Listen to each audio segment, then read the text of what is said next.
अब Vodafone idea भी हो जाएगी सरकारी कंपनी, सरकार बन जाएगी वोडाफोन आइडिया की मालिक। आखिर क्यों आई वोडाफोन आइडिया की ऐसी नौबत, जानिए हमारी इस रिपोर्ट में। वोडाफोन आइडिया यानी वीआई आज के समय में हमारे देश की एक नामी कंपनी है, लेकिन फिलहाल इस कंपनी के अंदर कुछ सही से नहीं चल रहा है, क्योंकि सुनने में आ रहा है इस कंपनी के मालिक आने वाले समय में सरकार भी हो सकती है, क्योंकि वोडाफोन आइडिया ने सरकार से जो पैसे उधार लिए थे वो उसे चुका पाने में असमर्थ है। ऐसे में वीआई ने सरकार से कहा है कि अगर वो सरकार को अपने पैसे नहीं लौटा पाते तो सरकार उनकी कंपनी की मालिक बन जाएगी, उसके शेयर में सरकार की पूरी हिस्सेदारी हो जाएगी। आपको बता दें कि वीआई पिछले कुछ समय से लगातार घाटे में चल रही है, लगातार उसके ग्राहक घटते जा रहे हैं। इस समय सबसे पहले नंबर पर जियो कंपनी चल रही है, दूसरे नंबर पर एयरटेल चल रही है, जबकि तीसरे नंबर पर वीआई चल रही है। जबकि देश में सबसे कम ग्राहकों के साथ अंतिम पायदान पर बीएसएनएल खड़ी है, लेकिन वीआई है कि लगातार किसी न किसी तरीके से अपनी कंपनी को बचाने का हर जुगाड़ कर रही है, लेकिन हर कोशिश के बाद भी उसके ग्राहक बढ़ नहीं रहे हैं। ऐसे में वीआई लगातार सरकार से मांग कर रही है ताकि वो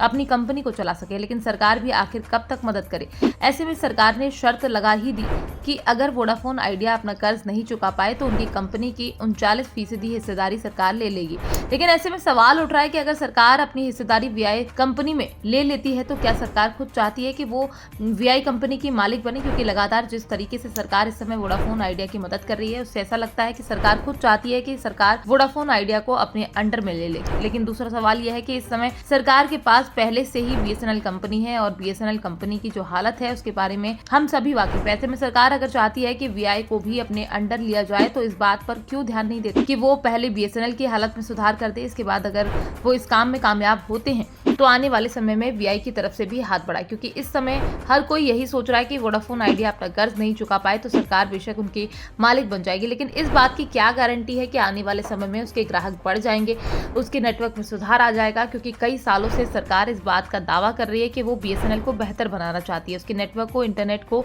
बेहतर बनाने के लिए लगातार काम कर रही है। लेकिन नतीजा हम सभी जानते हैं, आज के समय में शहर के भी काफी सारे ऐसे इलाके हैं जहां पर अगर बीएसएनएल का सिम लेकर जाओ तो ना तो इंटरनेट चलता है, ना ही अच्छे से कॉल हो जाती है। बहरहाल अब देखना होगा कि आने वाले समय में अगर सरकार वीआई की मालिक बनती है तो उसका संचालन कैसे करती है, क्या उसका हाल भी बीएसएनएल की तरह होगा या वाकई सरकार के पास कुछ ऐसा प्लान है जिस सरकार वीआई का इंटरनेट और नेटवर्क सही कर देगी, साथ ही इससे फायदे में भी ले आएगी, जिससे कंपनी दोबारा से पहले की तरह फायदे में आ जाएगी। फिलहाल आप क्या सोचते हैं, क्या सरकार को वोडाफोन आइडिया की मदद करनी चाहिए या उसे अपने हाल पर ही छोड़ देना चाहिए? हमें कमेंट बॉक्स में लिखकर जरूर बताएं। Bureau report, PDN news.